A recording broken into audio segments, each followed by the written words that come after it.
Eshemai mami mamunyina akwaba emamu aha eba UTV so ene ewie premo to say dia na kasebo ayaboabo no nra nwumre ende anopo ya bepem sa be na mgina ship house abeka junction na mede abra onyumako bi na aso masene amamimu ayedru sei this way chocolate drink yes dey ohia eye enso she special ice mineral water na watwe wie ye bia na wo outdooring bi wo ye bi ko ware wo pensuo ene drinks aseve wase flavors na edoso pa ye can for special ice mineral water ene drinks no e the amount best point savings and loans na say musika sem atoto ye pa na say Ghana ha ye hwam ye sika sem atoto ye frewomo anasa dial star 277 hash digital banking na woni omodi nsa was for matoto sika sem nyina na atumi ayeye YouTube nkyene so ebo ye chidom awofa enterprise wo so ebo ye chidom ma chi nyina ne ma atwa ho ahia yi wo mo ene de ma ye nsem bi eka we ho ya editie na edihwe ne nsemfo asone so na nsem no edoso pa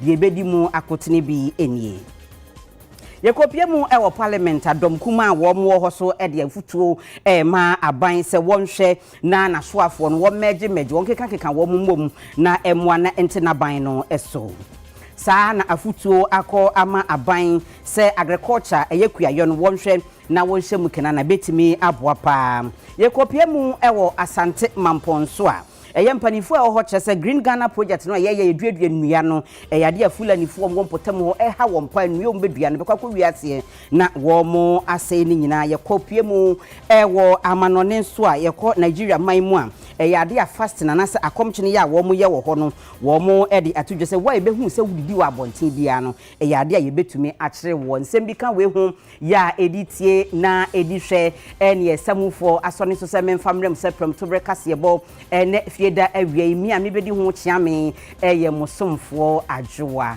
obi ya obi ye monra kase bo no emu Yekopie mu ewo emrahye bedweme ho ene ye de ehwase na debate enra ya na esese ekoso efa eye appointment committee for wo mo report ya wo mo ede aba eye appointment a omampani na adodankwa kufuado eye efa na soafo ye ministers na fe minister of state na fe deputy ministers no ya de appointment committee no opani a oda wo mo ano eye chairman eye honorable Joseph Osewusu ede eye krata ebaye ye report no ebaye nam so Emma Honorable Alexander Afenyo Marken wono ene deputy majority leader wono so second day just ordinesa eso so ebia e kire se wo monhwe na wo munye debate ne no ena minority leader eye of Twafo anasa Dr. Ato Forcing wono ene minority leader wono ene ne pamfo kokwadwendwen ho ewieye no wo mo ede ba monten se eyade a wo mo beto atia wo mo ayabo wo mu din se wo mo ye ministers no efi se wo mo awogidie se omampani nana adodankwa kufuado na ban no nipa ewom no wo mo edoso dodo nti so mbeto pa amye de foforo ababeka ho de ne lai enya de a wo mbeto a tese kokko wiase no wo mo antimi anye sa asoafo yi antum the very people that we are asking them to forgive us in terms of the debt that we have accumulated from them are calling on us. Not long ago the German ambassador has said to us that Ghana's size of government is overbloated. He has said to us that there is room for us to reduce the size of government and government expenditure. Mr. Speaker, you can't ask others to contribute, particularly, Mr. Speaker, the international community to contribute at the time that you are not ready to contribute. Mr. Speaker, our position is that the president must act. The government needs to act to save the Ghanaian economy from collapse. But this can only be done if we send the right signal. Mr. Speaker, what is the right signal? The right signal is for us to send a signal that we are reducing the size of government and to get the Ghanaian taxpayer to be aware that the government is ready to do the heavy liftings. Mr. Speaker, all what we are doing now, we are transferring the burden of economic difficulty from us to the ordinary Ghanaian and the people that have invested in our economy. That is all what we are doing. So, Speaker, we stand with the people of Ghana, and we are urging our colleagues, the MPP members of Parliament, to stand for Ghana. The Speaker, I've heard my colleagues say to us that the number of ministers is overly bloated.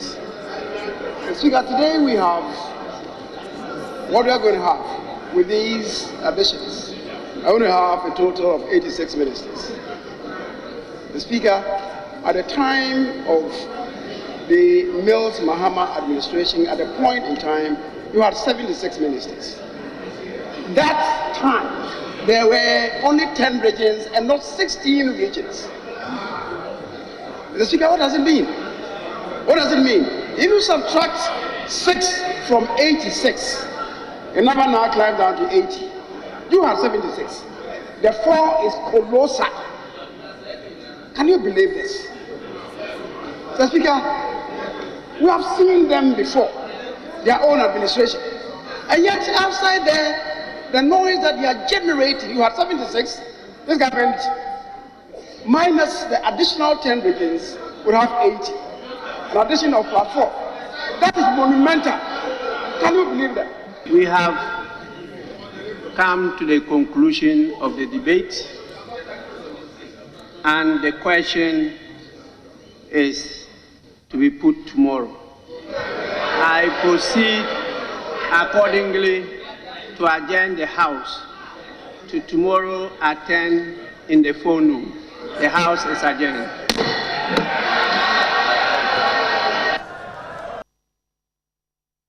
Yedaswa ewo emrashebedwam ho enamrashebedwam ni Emma Northton Honorable Samuel Okujeto Ablakwa enso ede afutuo ama omampani Nana Adodankwa Akufo Addo se ebre aso se ni ministers no wo be meji wo mo won keka wo mu emu se de yemfanto se ya agric minister se ya woni ho no nanka ebia de akwaka fisheries ho e Honorable Hawa Kunsu wo hodada ne ye de saa so ye ne ho adwuma nyina akwakɔhye ne sese omutimi ye ne saa de a ebebo mpa na se wo beto abapa am ye de bia ka ho de enya de NDC amanyukuo no wo mu be ye ne saa kra. Mr. Speaker, how reckless can we be? Already as we speak, Mr. Speaker, we are grappling with hordes of strange portfolios at the presidency. I hold in my hands the 2021 presidential staffers list presented to this House. We have as many as 337 political appointees at the presidency. Why? Why, Mr. Speaker? And some of the portfolios, Mr. Speaker, if you come to page 15, overseer of the National Cathedral. When, Mr. Speaker, I have overseen the National Cathedral more than anybody. And yet I am not being paid for that. Somebody is being paid at the presidency as overseer of the National Cathedral. We have a church relations manager, diaspora church mobilization officer. We have focal person, La Francophonie, technical director, La Francophonie, coordinator, monitoring evaluation secretariat, coordinator, special development initiative secretariat. Mr. Speaker, you come to page 24 of the list, and there are even more scandalous portfolios. Youth ambassador for diaspora affairs, Mr. Jake Obin Bediaku. You have operations officer. You have program director, then you have senior program officer, then you have program manager, manager operations. I mean, all kinds of nebulous amorphous positions. Mr. Speaker, 337. Where are we going? Already between last year and this year, a whopping 82 million Ghana cedis has been added, Mr. Speaker, to government expenditure. We cannot continue this way, Mr. Speaker. We cannot continue this way. That is why this side has said, as a matter of principle, that we will have nothing to do. You see, it's not about the persons involved. They are colleagues. We know them, we've worked with them. One of them is the chairman of my own committee, the Honorable Brian Champon. We have a lot going together. We all belong to the Odadia fraternity and all of that. It's not about him. It's about the principle, Mr. Speaker. Mr. Speaker, as we speak, there are ministries in this country that can be merged. Why in this time of economic crisis should we have Ministry of Agric different from Ministry of Fisheries and Aquaculture? Can't we merge it? Why should we have information and communication separate? A few years ago, it was one ministry. Why should we have sanitation and local government? It used to be one ministry. Why should we have railways and transport separate ministries? Why? Why? Yemfrim Rashebedwemu ene yenkopie mu ewo Asante Mantamu eho na Ashanti Regional Director wo hwekua ye ho nsem so Reverend John Manu de afutu ama aban sese o man yebetumi ayeye afo yentoma pa frapa de yema yani enkokua ye ho pa Entiasia Pembi Akoso Ewo Kumase, Eye Oforikro Municipal Assembly, and Afi Crop Research Institute, Eshe Council for Scientific and Industrial Research, Ase, Wamo Asasine, Sa, and Kratei, Nina Sebetimi Abwa, Amakuaye, Ebetimi, Ejina, Nenanso, Neno, Ena, Asante Mantema, Quantre for Penya, Wada, Food and Agriculture, Ano, Eye Reverend John Menu. Na Okasa was Sa, Jumediana Seno, and watch say, Kuaye Adia, Sa Bain, Emanani Kwampa, no Shen in Yamaya, or Mino, Ebetimi. Countries like South Korea, Japan, and even China, they have turned their fortunes around because of agriculture. But all these countries, they really take research and development as a very important aspect of their national development. What do we see in Ghana? So I'm saying, I'm not doing politics, I'm saying that those frat bellies, those who are not talking about agriculture, push them aside. Because Ghana, about 70 to 80% of the population are farmers. And you come and give manifestos which are deviating even from agriculture. Let us shine our eyes, because Ghana, we have what it takes to develop ourselves. Municipal Chief Executive Edema Oforikrom Assembly Eye Onumunyamfo Abraham Kwame Entry ono so ene youth in some 12 twetwe nkomo e ma wo kire ni enti a asoye ni mienu eye sa adwumadie no afi twem no regional extension for ebeye demonstration bi farm bi e ma wo mo ene ye kosra mo no e na wo de to ye nim se jina omudua no e wo mu se ya be kire wo se ne e wo se omo ye nursery ne de nanso jiso omo koto seedlings no na ba no fi Burkina e ma omo boka afi nso no ahometia obefam ansa na fi Burkina abedu ha na ebe bakra na bia propro wo mo ka sa no na ye ka se sa de ene assembly no so ye nso ye betu anamo na ya hwese ye betumi aboa ayi sa ohaw na etiti ekrafo na fri hwa eno na ma ye tu abejokuo kakra e ma omo ye nhwehwemu a ene ya be hia ha ye ne Crop Research Institute of Ghana assign an agreement a mfie numa eda ye nimu ye ba abeye nhwehwemu ewo gene ahodo varieties of onions any new technologies ye be fa so wedi edua ama ekuafo no etwade agudie no omu benya bebre ne krakra no director Edema Crop Research Institute Dr. Moses Branford Modaya eso the youth in some 12 twetwe enkomo ya twerɛ history pa ɛwɔ me institute ha Oforikrom Municipal Assembly omo abe partner yen ama ye research no koso papa ene sen research de yenyina yenim se yesua funding na government so eboa de oma yen aketua ya na akade ye ka homa be research no emma enti ene de ya na wahai eye ade bia aso ye ni papa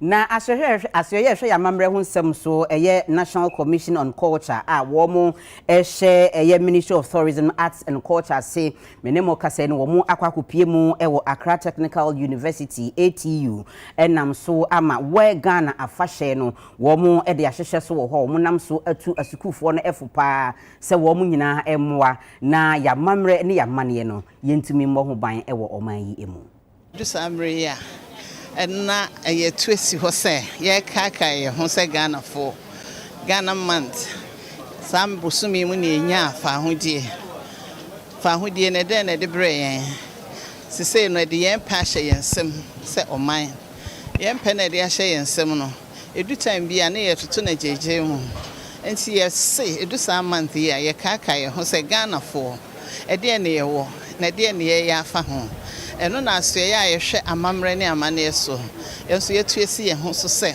ye behwe ne abodawro ne yakaka Ghana for se bosumi ya yesimu eye Ghana bosumi na ye Ghana bosumi de na de ne sese ye na sese ye hwe na ye hu ye ho se ye Ghana for ye bibia ye bia se ye de to ya dwen mu se ye Ghana for na ye hwe kaka ye ho wo ye niema bi e be ma nipa hu na o magye atum se ampa ye Ghana for ye kan sa na bi ni den ebi ni ye ntime fra ye ntade hyemu yɛduane gye mu yɛkasa mu ɛne ne yɛkeka ho bebree nti aso yɛ a yɛhwɛ amammerɛ ne amanneɛ so de ato yɛn ho so sɛ yɛdu saa bosom yɛ yɛbɛbɔ yɛn ntade hyɛ ho dawuro ɛno nti na nnɛ yɛaba bɛpie wɔ ha technical university ha sɛ yɛne yɛsuafoɔ ne wɔ ha no so ba bɛdi nkita ho ne yɛakaakae yɛn ho wɔ saa botaeɛ a mede ato ani yɛsɛ Ghana yɛwɔ amammerɛ ne amanneɛ a ɛfɛ nkankanka yɛ ho siesie yɛn ntade hyɛ mu yɛntimi frɛ mu na ne yɛpɛ sɛ yɛkyerɛ ne sɛ na suatrɛ nti wobɛhwɛ na obi kora ahyɛ atare a na ne ho gu hɔ ne yɛni sɛ yɛyiyi a ne yɛyiyi ato so yɛbɛsrɛ sɛ momeɛnhyɛ yɛn ntadeɛ ne yɛn ntoma ne yɛhyɛ no nso ne yɛhwɛ sɛ nea yɛhyɛ no awubrɛ ni sɛ decency decorum yɛnyiyi yɛn ho nto so sɛbio yɛn popotwo yɛnyiyi ngu hɔ ne yɛbɛkata yɛn ho anketa asia yɛakata yɛn ho asie ama yɛ amammerɛ no ayɛ fɛ na nyɛ sɛ yɛsua ne yɛsua atra na yɛkɔ akɔhyɛ biribi yɛkɔkɔma yɛn ho nyinaa deda hɔ abɔ yɛn ho adagya. In the fashion industry, in Ghana, for instance, sɛ obi pamadeɛ ne adeadeɛ nkɔfo bebree ani ɛngye adepam ho nti ɛma interest na ɛwɔ nkɔfo mu sɛ ɔmbɛ pamadeɛ ne adeadeɛ ɛwɔ fam sisi ano yɛpɛ sɛ yɛ educate the public on adepam ne Ghana nneɛma a yɛhyɛ no sɛ na yɛde bɛ promote yɛ nneɛma na yɛyɛ wɔ Ghana no nti for instance sɛ okɔpam adeɛ wɔ bi hɔ na sɛ anyɛ ɔfɛ a wɔni ɛngye ho nti yɛpɛ sɛ yɛ enlighten ɔmo industry nneɛma a ɔbɛkɔ afa no yɛpɛ sɛ yɛ enlighten students na ɔmo wɔ ase no sɛ na bɛyɛ a ɔmo ba out of school a na ɔmo tumi ama nkɔfo ani agye nneɛma pam ho. Looking at the state at which the creative art industry is now, I think the government is investing in the creative art industry much, but also tourism now, the creative art industry, they promote tourism more. Then the man for free outside the country, Ghana, share the cost of Ghana. If you are not promoting our culture now, the culture is what promotes tourism. You fund your culture now. A man for any just one background put a Western Yamana and Ghana, but we are supposed to promote our own. Mr. Say, government ever funded the culture in the country, which is the National Commission on Culture. Said about Boama, so you are doing what you say, the Boama, it's me, Abasu Yamaya. Na owura Mubarak Masawudu NDC amanyokuo no ba mapa wono di ne dwuma wo asanwase abato empesua so mene mo kasa yi wakwa akofale ne nomination ya wo hwe animu se obekwa akopre ahwe na yato aba amane se parliamentary candidate wo asanwase abato empesua so na sa kunwan die bete se emfie aduonunie na former minority chief whip honorable Mohammed Muntaka Mubarak watena so anti we die sinia wieye ene ebehum chade.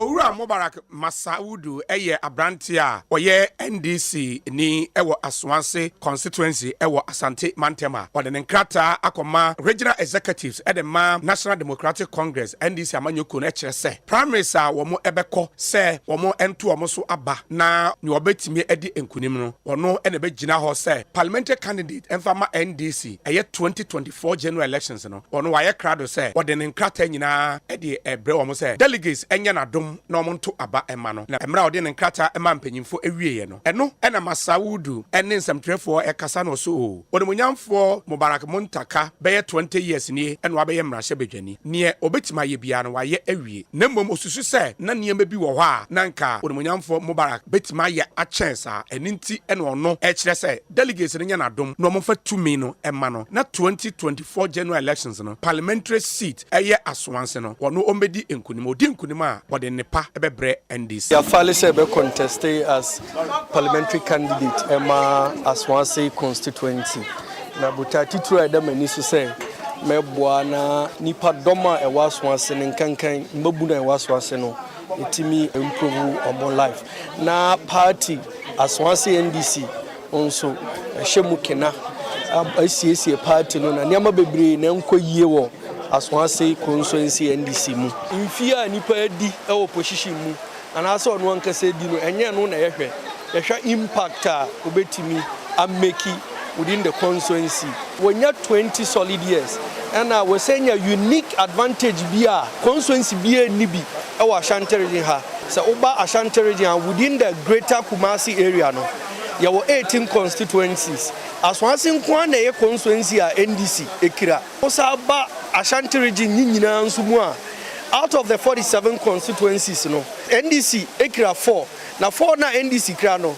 Aswanse eye supreme and efa voter Aswanse edi brain NDC no mu na ohwa sa unique opportunity na say NDC aban wa power na ye de mputuma e ba Ashanti region uba within Kumasi, Greater Kumasi area.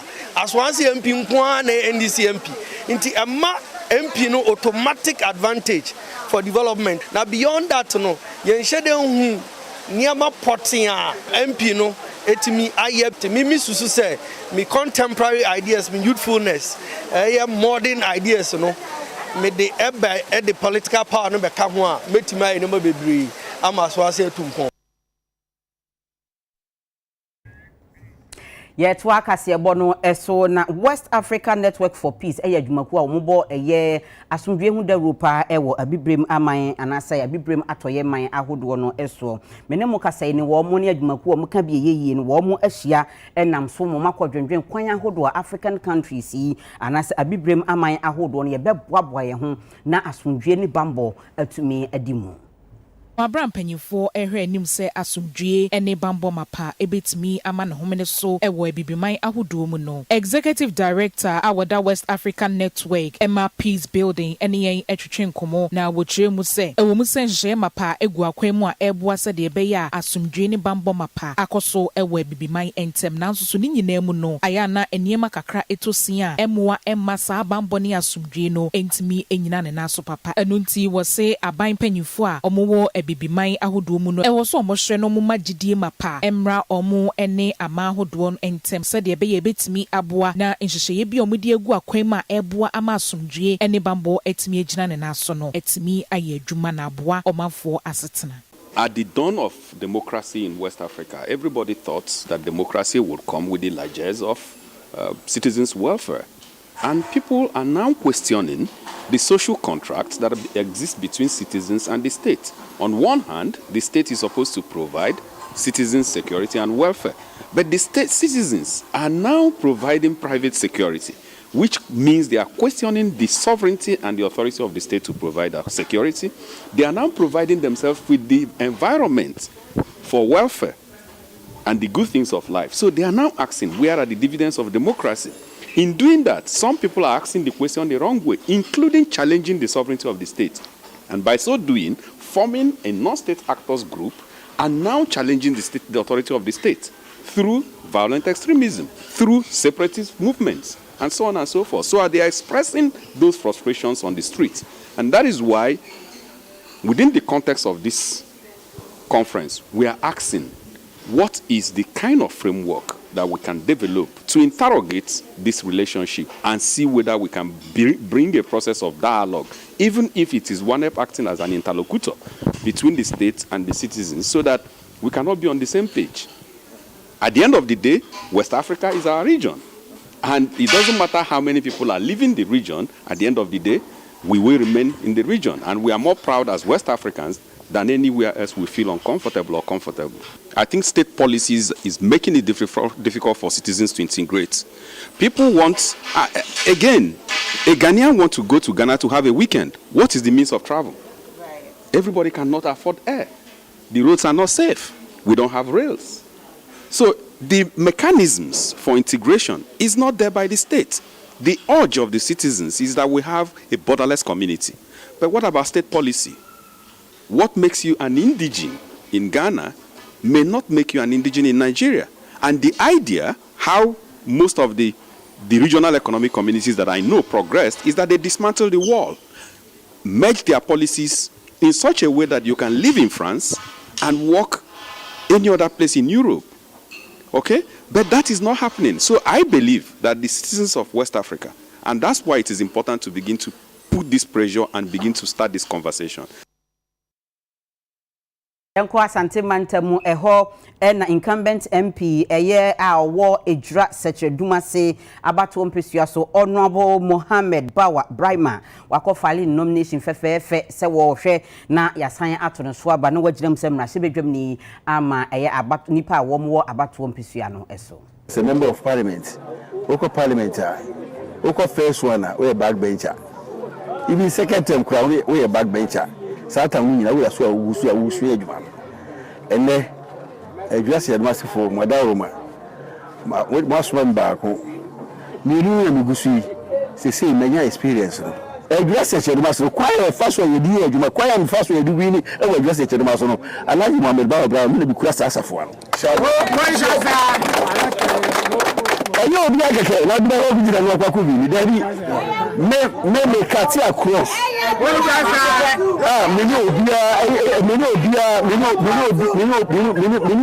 both NDC and PP me wo mu na aboa ama NDC na aya kono wa ha no Yedaswa ewo NDC for womu akachi na incumbent MP a wono so ewo Kankwe North abato MPC so ewo Nkrankodua ha se eye Honorable Theresa Ladi Awuni menemu kase wono so e de atudwa se wo ba beboa pa yire ne ho na waye adwumaden na parliamentary primaries a womo ebe pre no watumi agina mu ewo NDC amanyoko ni dim ewo abato MPC no so wasan ahye womo mudi party no achi se womo emwa enya adwumaden na 2024 elections no NDC amanyoko no mfano ntuma pamfra e wo saa kwan no eso na Okaikwe North no menkwa na me obi a me far from enti no me shada ending contest at the moment me running on the post na me wogide wa rehemu se ejumaden amaye na me nkrofo hu a omo feel se wo se omo di omo ahondi nyina time echi ma me kobiom enti ene se mo behia mo ha na eye filing me file me nomination to seek re-election come December 2024 na mi wo jide wa rehemu se me manfo jide a omo mi mu no omo besan retain mi biom ene obi a wa ejuma mu besare crowd e wa enim ho a nipa bebraja o madaje e ba bejame. It shows that some level of love I mean for and I mean for a woman and I truly appreciate them a lot. As we go to our internal contest and all that, you know, people may feel disgruntled here or there, but the bigger picture, the umbrella is bigger than any individual in the NDC. I see a Korea was seeing in our fire, Yantu money a boy and Tomano, now your TC Chrome, now your G Akunyani this year the Magana for, and see Messia Ghana for you now, Mestra NDC for you now, Mama Yanya Bako. Ta frache wo me ba na wo ne tifie kra na moko a monja ebusia ye musiesie muntemu na makomo enim enti mama ye nyina ye nya baako. Let's bury our differences. The bigger fight is ahead of us. Ghanaians are watching us. Ghanaians are crying for a savior. Ghanaians are looking for somebody that will rescue this nation. And His Excellency John Dramani Mahama is the person to take us to the promised land. And to me, Ghana for you now, NDC for you now. This election is not going to be about NDC MPP. It is about the Ghanaians and the MPP. As I say, Ghana for a bread. Now, you will say you will be out to me to charge. His Excellency John Dramani War, or Baba Channel, the Omaye CA. Me wa GDA wa reshemu say, me man for work can't pay enough. Wamube Jimia to Mubium, or Mube sign Eddie, no, the Namame. Na me papa super near Sefatano. Yebeye.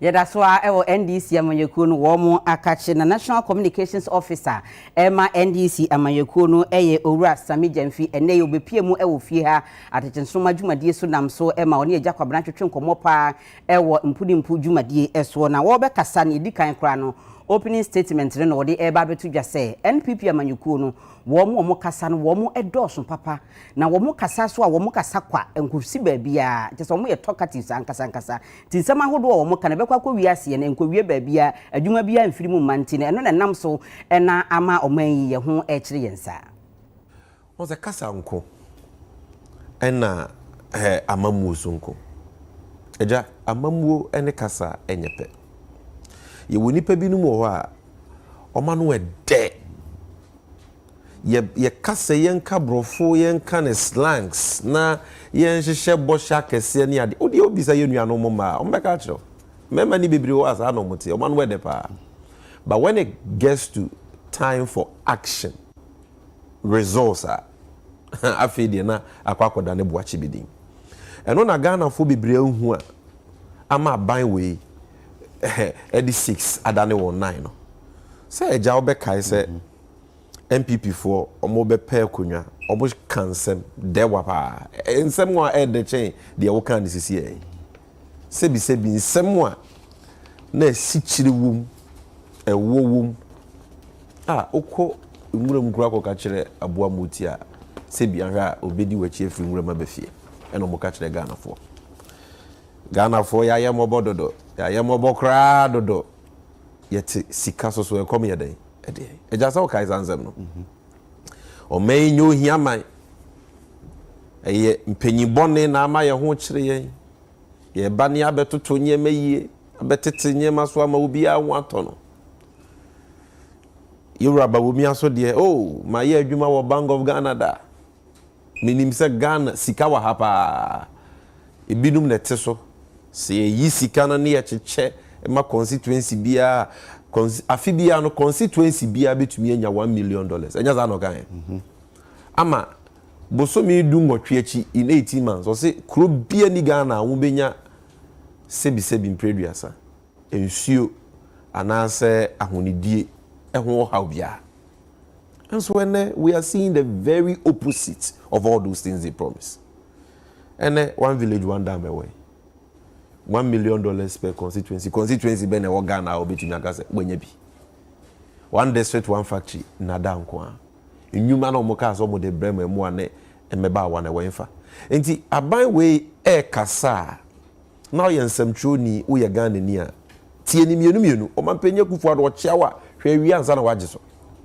Because onya no kwafo na bedi akire ba wumia ni mpo de bobu omo nya no kwafo hwe nanse a ye call highway mo te said ye dwom trani ye wura General Mosquito de tudwa in a true state of the nation address ni mo no ensemo a ye mpanyufo aka kire yen since we got into this economic crisis, the biggest crisis in living memory. Ni nyina no na ye nada. Omo ka se Ghana ye sovereign country ye de ho ye betumi abuye man nti anya de a IMF ye be kɔ ne ne akɔ no kyena agya kwamna okay omo ka za na omanka eni enya IMF ene ye da stretcher so ye ne san so de ya hye mortuary mu a yakwa yesre won se omonye no momoaye no omuka se IMF no kɔ hɔ a yemusuo but omumpo de are now begging to be accepted onto an IMF bailout program ye nyanji omu na me no ka say ye photo sound for finance minister or China or pa China for achew say ye ka ye de on omu fa bi nche Gari adwuma adwuma bi anipa etabu na nimtia pa na gari de nyina nim se cassava banche eno ene yesane sanemu ana ye de aba abaye na mpempi nipa enhyeda emu sa adwuma no kra eno na abrantie bi a ye fre no kwa medonko a wanya mfie aduasa enan de atodwa se wono de wode ne ho hye gari echie adwuma no mu no eyade a aboa no pa amananya mfaso de bebre abrantie kwa medonko wanya mfinhia aduasa 9 34 years Achimahwe yase eno no wonsa womado agiri mansi ni mu wepoye mantamu Eastern region. Ewa na ochire hu se wode ne ho ahye ene gari processing business yi mu a enti wo ye gari se de be ye a wono so ne nsa betimi akona no. Na wochire mu se wote wa no hu ne se de ba de no betimi aye de abona brabo so se ne be ye onkonko ye dadwene na abusunya ne afi o man ne so. Mini adwuma so wo man ga na mu no adoso. Ti e wo no hu ne se de bi akwanya bebre ewo se wodo ho ebehye gari business no emuntu ono nso ede no ho behyem na ne waye bi ene wochire mu se sika aba bebre amano pa na wabɔ modern anam ne nsa so mache so wode ne ho hye adwuma we mu nsuo no adwuma ne mu atere kakra masabre kurampo no watimi employ anase wafa nipa be sensia kora wa adwuma no a woye no adesade na wode to aban no anim se womwa ne nka ebeye a wonhwɛ se aban sukusu ahodoɔ bi a wommmemma womunuane no nko betimi ede no abata saa aban sukuu ne ho no no so atimi asupply wo mo gari ne bi na anamso ma gari business na wo ye ne mu ateretere na watimi so afa nipa bebre wa adwuma nim eba sa meni adwuma ye no obetimi ate so na aban ne so ade hu so opese otu ase no atimi ayeye nya 6 months ewo gari adwuma nu ma mede me ho awra mu ede emfaso wo mu eye profit and loss wunya no ne nyina one day wunya ne nyina one day ne chese maybe baby obekwa kofa banchi nefi no transport ana me won krofo banchi no ebedu fia nipa na esinsin mi akasa mato efidi a me de yam akwa me nko a me botomu sika ana me de ye adwuma no adwuma sika ne ba no na me di tua workers nika no na me challenge ni se me pe investor onu di sika beba be wura adwuma num na ama adwuma ne betuma e product na guo be briansa na e betuma ton atofo ne ba aseme ka se me ye gare guo na atofo ne ba ne meboa inu ka se medua ku bebe 5 acres a acha se so na me hwe se bibi sa meka me botum a me di ne sa emfa bibi amba no ti na me sande me wan be wura gare business ti so bi nso wo bibi na ne timu nya di no o hwe se ono so de beboa ne community a me catch them in mabu no nyina so obi ambo mode no fa ni ru ewura kwadwuma mu me ma sha sese no me nya aban no the support ebe mami a minim so mami school be for a me gari na all the hwesa school for no so ntinu say omo kokwa me ho a sa school for ne the whole term no obenya aduane e de ama school kola no enu sa no onim say we de me man ska wa start adwuma dada ntenye de ne yan se adwuma na I ready no abefa akoma school for nti say aban ne hwe me a me hia mmoa me hia no nya fi na me hia mmoa de akoto zingra bebo me pata me hia ban sisi amenye sika de akofa banchi no bebre abegu ho nti minim say 24/7 no omo ye adwuma. Na Child Rights International for womo ene koko life for aka bomu a menemo kase no womo hwe anim se enkwada bebrebe nya akwanya asuade ewo oman yi emu enti womo the mobility pilot project bi ahyehye so a womo ahyase ewo achim nwamase ya eno ewo West Achim municipality ewo Eastern region womo hwe aboama nkwada no dodo no ano anya akwanya akosuku disadi hunene se ye hu se enkwara ni pi wo ho a omo distance omo de school no ewa na ebi o ha be 6 kilometers 4 kilometers ansa no mo school enti ebi o mbeba no mo bra na so do school kwa no my late enti no the benefit is anko munye fi school mo ankasa no they are not getting it but say e kan omo ko school na we will count those people as part of it but the actual quality education is omo enjoy no omunya enti ye ni penifon trust ni ehun se one of the ways I ebetimi also AD that and say yebetimi aboana the means of transportation no edimuye and ye ni omudin sa wo so na agree into hwe tricycle no kra na che say specially made senior na honde no ebetimi afa enkwara no ntino that is the main purpose now beyond that no so ye pese community na nkasa enso hu say omuso betimi aye bibi di abo enkwara no into hwe the management of the saying tricycle na nkasa na ye dia show monsa se omo ankasa entrance na omo hwe okon betimi afa so a omo so betimi amanage se ne ebe benefit no betimi aye in fact enamani age bebre sanse sa community wo hwe union no ma na edamakoma so ye pa sanse the first day mba ha ade me hu ni se enkwara nketenkete bebre wa yenko school entimi ma ebo board na ma ne se no aha is say yes school ha enti yakika nyama bo ano a yetimi si KG 1 2 ene yanya up to class 2 ewa ha enti wo hwe na dwumedi a yedi se child right forward wo abokoko life na yedi tricycle emanya na mani age dan se nkola na wo ekrum ha no ebetimi akọ school si yenya nketo no dia example for no dia yenya in fact ene wo hwe ade fa ekoko life ene child right abeye ama West Achim ha the teacher kra ne wa mase ha yade ani sopa emra bright appear ekasa executive director ekada say the whole Ghana and on your piloting ne no lunch but unyamia boy no one befa krum ha and they lunch nije sempa penifo akasa bebre yenso won wuji akiraman ne behwe say machines no on dey aba dwumadie pa say ye no ye behwe say bidi na school for no ntia ba ye no wonya ho emfaso yade a won ye de abo aban omampani anamontu pa otu education we so moa Coco Life and child rights for so de boa enti yenso ye be ye famu de kakra na ya hwese program ye on ye and I say no abelanchi afese say and 6 months later on kasa on ba na de on ba be hu no e be boa kra na be hye on kran and on sand machines no e bebre e de aba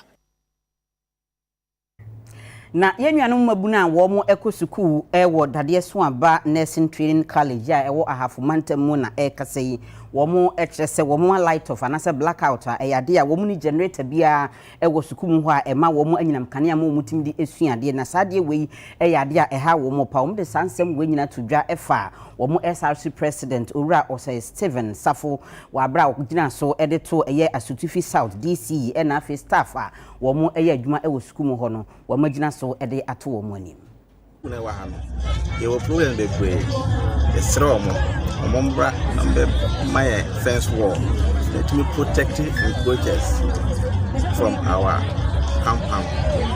Any animals they do want to have baha, welco, goats and others more baha. The beer more higher. You need plant and any other source of licensing system be a bit boa. Am I additional cost? Say, oh hey, you school one say you do like that. You need plant be a best supply the whole school with light. And no one can change edition and 20. You buy more homes, so you do like that. School one is soon. And you acquire Madonna, a Madonna and the whole school. This says you need plant and I say your best lesson a buying boy a planter.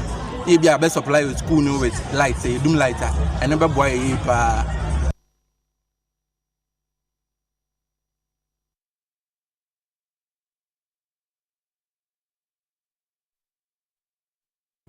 Yet was nkoko piemo ewo komfo Anochi Teaching Hospital ya ewo Asante Mantamu na womo echese womo etotototo womo eniema yie pa se de be ya research ni training ni healthcare ahodo se womo edema adehia womo ewo Asante Mantamu no womo atimi atretrim na aboa momo nya apomden pa ewo aye Mantam no emu Oninsem for Kasano and a Chief Executive Officer the Anochi Teaching Hospital, Professor Ochre Ademensa Echere Ayare Sabiano, says dear almost san and Yama who do bebre mu, and I shall do bebre so and would de eguaquem, said ye beya, Ekobase and Potemha, Obi Hodo Donona or Payare Sabiaqua, a dear bedica banitrimbe Confanochi, and I'm say a quayom be faso ashe adisia or yareno, ebe de and munyam wom, abutremu and a compasua only chrono, Nehokra Bedical tono ansana wade edrakano wade nsem nyina etu dwa e wo Confanochi abanya resabia 2022 afina ba na wie yenti na obu enkompo ahwe wachise adwuma no sign wo yeye ehemfa no obomoden oso hyemu kena e na baabi otos no so oso pejamu e na wo kire se ankrankra ni enwumaku ahodo bebre nso e wo ho a wo maboa ayaresabia no osre so omonkoso amo sade be ya obi yare na okwa ayaresabia ye se empani wo no enka obi entibiem kra e wo mayim. A lot of the things we do here are IGF based. Of course, government pays for compensation. Occasionally, government equipment be banned in Keka home. But generally, all the things we do here are IGF based. Now, the IGF is coming from some patients here or more air bahe. And it is a cocoa bus patient's neighbor. No one treat you or and nay, as we speak, there are other private facilities and conforme pese almost the kind of service you provide to these clients as they come in will determine whether or not they will come back another time when they have a choice. If we don't have about 95 to 99% of the people saying so, then it means that there's something fundamentally wrong with us as a facility. Patients now are more baha. And now almost something yesika. Now you share hospital now you abo your brand. And who may hear say you can you imagine say in this day and age? So be aba hospitaler. Na enye possible say sika also tua the bill no ntimi fa mobile money entua. So Visa card and as a MasterCard ntimi fa sa we ntua. Fidelity is taxed with so mojiji sika ewa. And I told them that it is not acceptable. And so we are training, put in place the necessary mechanisms, the Director of Finance lays with them until 1st of March and they rolling it out. From 1st of March up to the 19th of March, the total amount of money now and using that medium, now 100,000 Ghana cedi. What it means is that once it is rolled out the hospital wide, we would not have queues and for a queue at the Fidelity pay points to pay. To see the charge will be necessary and 630 kra. It is possible for that person to make payments and then leave. And I'll take this opportunity to appeal to well-meaning Ghanaians, philanthropists who need their support. And you may be one man, so Confanochi as a teaching hospital, close to 10 years, we have not had a basic tool to say a mammogram machine. Meanwhile, breast cancer is the commonest cancer globally and in Ghana. I think that it's not serving as well.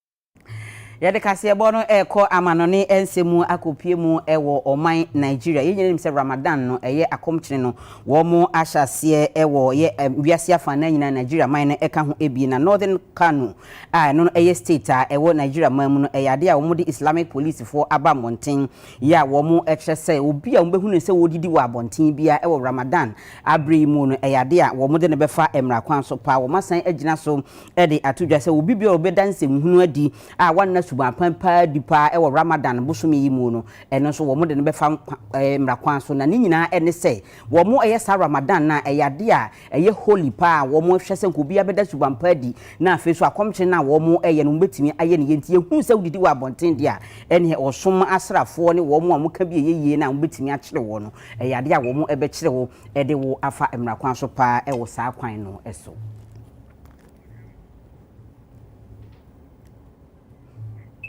Minyina we so na memfa sa session we enko na wie ye mekwakoje aboafo nkrato aba meba bongo di fara e de agudie mu nsem beba besom nti menko ba bia ye twa ye ho na ya basisia